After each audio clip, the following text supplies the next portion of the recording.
எவ்வளவு உயரம்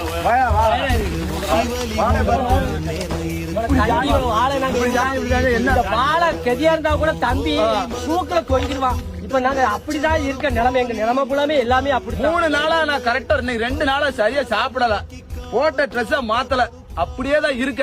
மாடு ஆடு ஒரு 100 ஆடு வச்சுக்க மாடு வச்சுக்க, ஒரு மாடு கூட்டு ஒண்ணுமே பாக்கல. அப்படியே வீட்டுல போய் நேத்து படுத்து செஞ்சோம். அப்படி இன்னைக்கு காலை தான் இந்த அவரு நம்ம எம்எல்ஏ வாரான்னு சொல்லி அவரை வரதெல்லாம் பார்க்க வந்திருக்கேன். இன்னைக்கு ஒரு கல்யாண பங்கன் வீடு, அது கூட போக முடியாம மன வருத்தல இருந்துட்டு இருக்கேன். உண்மையா சந்தோஷம்ங்கிறது இல்ல, நிம்மதிங்கிறது இல்ல, எல்லாமே அடியோட அழிச்சிட்டு என் பொண்டாட்டி இன்னைக்கு நான் பல கடன்கள் வாங்கி உண்மையில உங்களுக்கு சொல்லல, வீடியோக்குன்னு சொல்லல, உண்மையில சாவக்கூடிய கண்டிஷன்ல தான் வாழ்ந்துகிட்டு இருக்கேன். அவ்வளவு கடத்தை வாங்கிட்டான். இந்த வாழையை நாங்க கெட்டி பிடிச்சு அழுதா கூட இந்த தண்ணி எங்க கண்ணீர் உழாது. இந்த மழை அவ்வளவு பெரிய மழை வந்துச்சு, எங்களுக்கு மழை தேவைத்தான், காத்து தேவைத்தான். அதுக்காண்டி விவசாயத்தை அழிக்க மாதிரி காத்து வேண்டாம். இதுக்கெல்லாம் என்ன ஏற்படுது, எதுவுமே காத்த வந்து சோறு கட்டி அடைக்க முடியாது.